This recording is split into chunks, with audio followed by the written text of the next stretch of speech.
Do you keep waking up at 3 a.m. even when you're exhausted?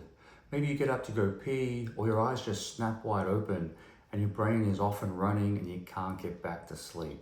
If this happens most nights, it's not random. And in clinic, I see the same patterns happen over and over again. In this video, I'm going to help you work out why your body keeps waking up at 2 a.m. or 3 a.m. and what you can finally do to sleep through. And just so you know, it's not just about stress or age. There are 3 big triggers that we'll cover. But I'll also show you other things like reflux, sleep apnea, low iron, low thyroid, or the sex hormones, and how these out of balance can affect your sleep. By the end of this video, you'll know exactly what your trigger is and have a simple plan that you can fix it tonight. First, a quick rule that might be the most important part of the whole video. If you wake up at 3 a.m., do not check the time, don't pick up your phone and start scrolling through social media, don't turn on bright lights and stimulate your cortisol. Try not to wander around the house and don't grab a snack and start eating. All of these are telling your brain, we're awake, let's go. If you do nothing else but stop checking the clock and scrolling on social media, most people already notice an improvement in their sleep. So why is 2 to 4 a.m. such a common wake-up window? Think of your body like a night shift team. Early in the night, you're in this deeper, more restorative sleep, and later towards morning, your sleep gets lighter, the body temperature starts to rise, and hormones like cortisol naturally come up a little to prepare you to wake up for the day. And if your blood sugar, your fluids, or your stress system are even slightly off, and that 3 a.m. change is enough to leave you feeling wide awake. So the real question isn't, why am I waking up? It's which system is sending the alarm to wake me up? When you wake up at 3 a.m., what's the very first thing that you notice? Are you hungry or sweaty, or are you having vivid dreams? Do you have to pee again? Or is your mind instantly racing? Hold on to your answers for a moment. We're going to match that to your likely trigger. And then I'll give you a simple plan for each one. If you usually wake up hungry, sweaty, or you're a bit of a racing heart after intense dreams, that's often a drop in blood sugar levels leading to a rise in cortisol, especially if you're feeling wide awake and ready to start the day. Here's a simple way to picture it. Think of your dinner as like building a campfire for the night. If dinner was very light, or you eat really early, or it's mostly carbs, or if you've had alcohol close to bed and you go to sleep, that fire looks great, but by 3 a.m. it's starting to drop down and you're just getting the embers. Your brain panics and it needs fuel. So you get a little surge in adrenaline and cortisol, enough to boost up your blood sugar levels, but that also leaves you feeling wide awake.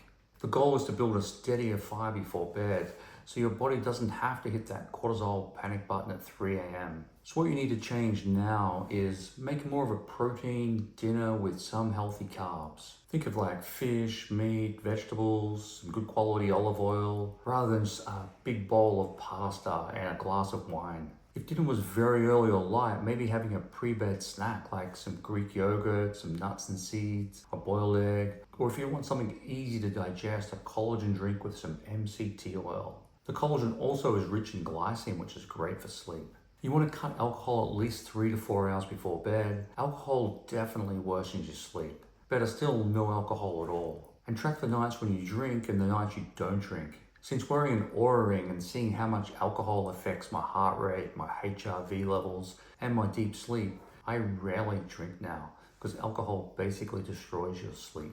Aim to stop caffeine at least 8 hours before bed, and for some people they have to stop 10 or 12 hours earlier. Some people are slow metabolizers of caffeine, and you should have a longer caffeine-free window. You can check if you have this CYP1A2 gene that leads to slow metabolism of caffeine. You can check that on tools like self-decode genetic reports. And if you've got that gene, you should have a very early morning coffee, or try and have none at all. You can also add things like magnesium glycinate about 60 to 90 minutes before bed. That can help you relax and improve GABA levels so you can keep sleeping through. Get morning daylight within an hour of waking, even 5 to 10 minutes outside to help set the circadian rhythm in the morning. And if you keep the bedtime and wake time roughly the same, even on weekends, your body knows when to go to sleep and when to wake up. So if this feels like you're hungry, sweaty at night, vivid dreams, it's probably a low blood sugar, high cortisol problem, and that's what you need to focus on for the next week. If your main issue is getting up to go pee 1, 2, 3 times a night, that's what we need to address. It could be that you're drinking too much tea or water right up until you go to bed. A lot of people can be too good at hydrating just at the wrong time of the day. So what you need to do is have more fluids in the morning and the early afternoon, and then have minimal fluids in the evening. When you do drink, if you sip the fluids rather than just having a big glass at one time, that'll help your kidneys process the fluids more effectively, so you're not getting up all night to go pee. So if you modify your drinking habits, cut down caffeine, cut down alcohol for a few weeks, and you're still getting up multiple times a night, especially if you're an older man, you might want to check for something like prostate problems. Or with females, it could be pelvic floor issues. And that could be a good time to talk to your doctor and get an assessment of your prostate for men. But for many people, just moving the fluids earlier in the day makes the biggest difference. So if the first two aren't you, this could be number 3. If you're waking up feeling wide awake, your mind is racing, you're instantly going through all your to-do list, what your kids are doing that day, the email you forgot to send.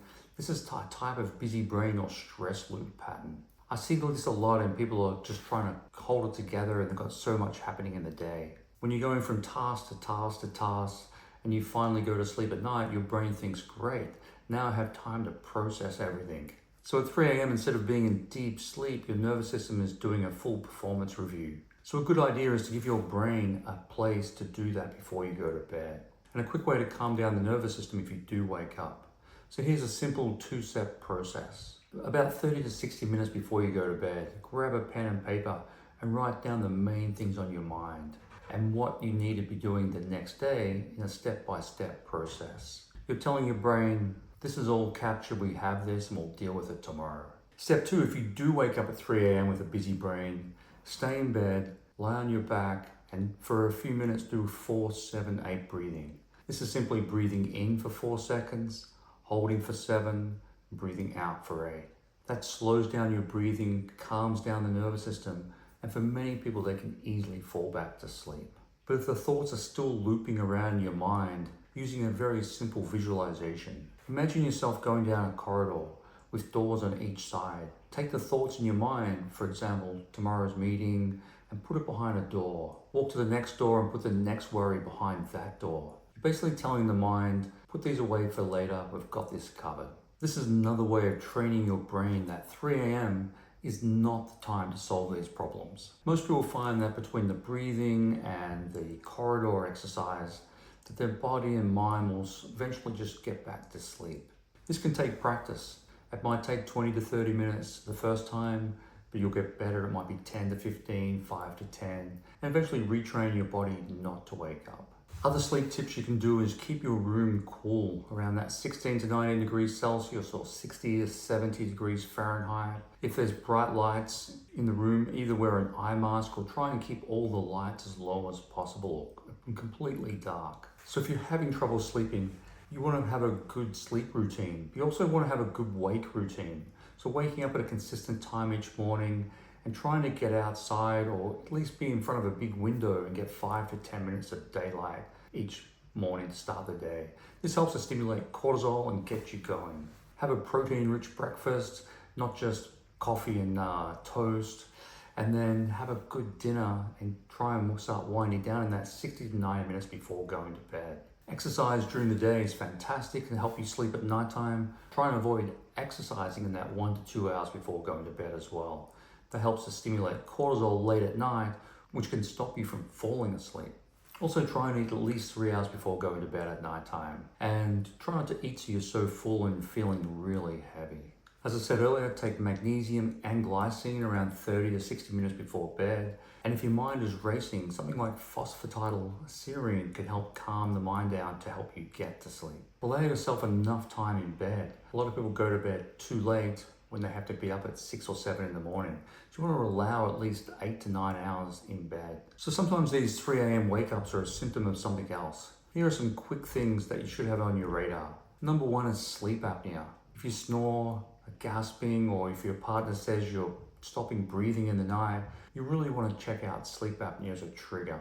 Another one is reflux. If you wake up with a sour taste in your mouth, coughing, you can raise the head of the bed, but but reflux could be creating a wake up in the middle of the night. Certain medications or antidepressants, steroids, diuretics can also affect sleep quality. Always talk to your doctor about before changing any medications. And for women, hormone changes and drops in estrogen leading to hot flashes, night sweats, they can all affect your sleep quality. If any of these sound like you, or if you've tried the simple changes for a couple of weeks and you're still seeing no improvement, it's time to do those further investigations. And if your 3 a.m. wake-ups are coming with chronic fatigue, feeling cold, your hair's falling out, you've got pale, dry lips, or afternoon crashes, you need to get your iron levels checked, including your ferritin and not just iron itself. You want to check thyroid, not just TSH, but free T4, free T3, also blood sugar markers, glucose, insulin, A1C. And if they all come back normal, make sure you get a sleep apnea study.